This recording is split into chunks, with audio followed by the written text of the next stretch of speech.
On va se pencher sur une nuit décisive, une nuit où les masques sont tombés. À Lamarque, ce qui n'était qu'une querelle de famille a complètement basculé, pour devenir le prélude d'une guerre terrible. C'est vraiment le moment où les alliances se sont scellées dans le sang, et où plus personne ne pouvait faire machine arrière. Alors, pour bien comprendre comment un rassemblement funèbre a pu dégénérer à ce point, on va suivre le fil des événements en 4 temps. D'abord, les funérailles et les retrouvailles tendues. Puis, l'échange fatidique, un dragon contre un œil. Ensuite, le prix sanglant de la légitimité, et on terminera avec l'union scellée dans le sang et le feu. Bon, tout commence ici, lors des funérailles de Lady Laena.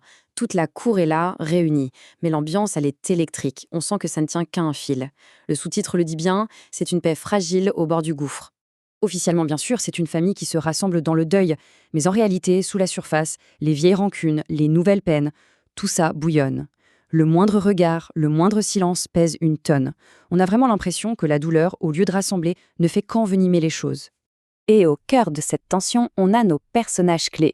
Le roi Viserys, lui, espère encore et toujours réconcilier tout le monde.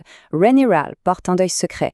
Et puis on a Daemon qui fait son grand retour et qui envoie balader son frère quand il lui parle de paix. Et n'oublions pas Larys Forte, le nouveau maître d'Arenal, qui observe tout ça en silence.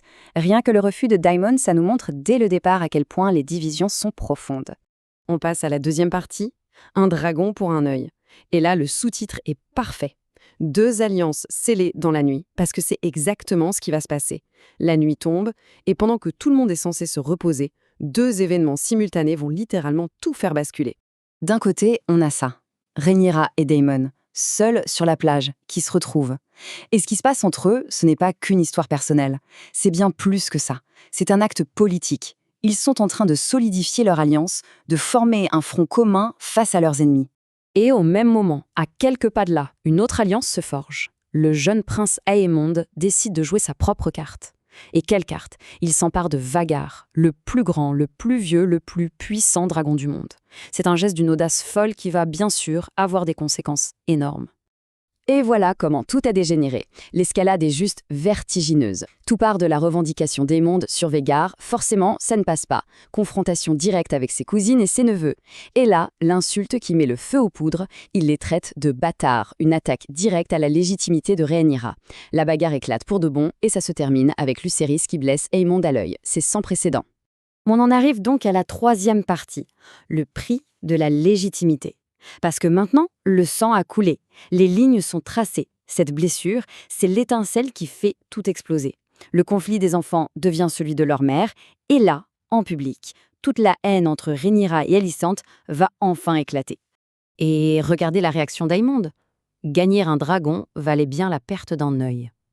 C'est glaçant, non? Venant d'un enfant, ça en dit long sur sa détermination. Et le roi Viserys, qui veut juste la paix, s'accroche à ça. Il se dit, bon, Aemond est satisfait, alors l'affaire est close. Sauf que la paix, elle est déjà morte et enterrée. Mais Alicente, elle, n'est pas du tout satisfaite. Pour elle, l'affaire n'est pas réglée. D'un côté, on a sa vision de la justice, œil pour œil. Elle exige qu'on arrache l'œil de Lucerys en punition. De l'autre, Viserys refuse catégoriquement. Pour lui, on arrête tout.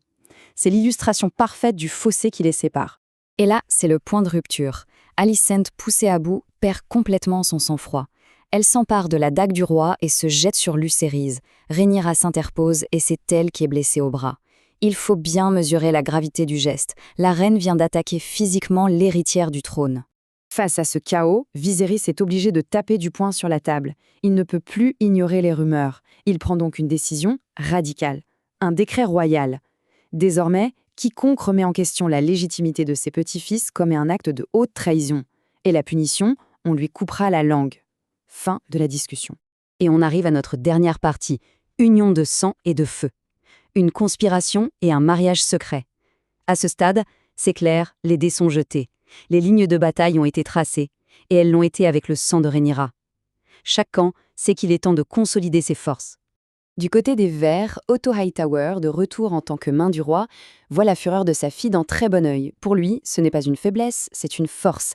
Il la félicite pour cette nouvelle détermination, cette cruauté naissante qu'il voit comme la clé de leur future victoire. Et en face, les Noirs ripostent. Rhaenyra et Daemon savent qu'ils doivent s'unir pour faire face à la menace. Leur plan, former un front uni. Et le meilleur moyen, C'est un mariage targaryen pour renforcer leur lignée.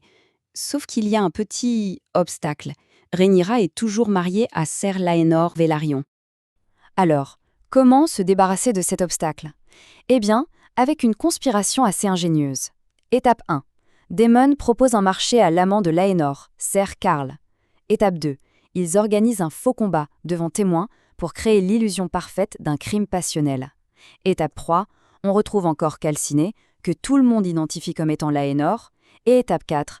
En secret, le vrai Laenor, le crâne rasé, s'enfuit en bateau. C'est malin, il est officiellement mort, mais en réalité, il est libre. Avec Laenor mort, la voie est libre. Daemon et Rhaenyra peuvent enfin se marier, et ils le font selon les anciennes traditions de Valyria. Un rituel de sang et de feu, une union qui scelle leurs ambitions pour le trône de fer autant que leurs sentiments. Alors oui, ce mariage solidifie leur lignée et crée une alliance redoutable. Mais à quel prix? Tout ça est fondé sur un mensonge public, une fausse mort. C'est vraiment le point de non-retour final. La guerre civile n'est plus une simple possibilité, elle est devenue inévitable. Et on peut se poser la question, en voulant à tout prix sécuriser le trône, ne sont-ils pas déjà en train de condamner le royaume qu'ils espèrent gouverner?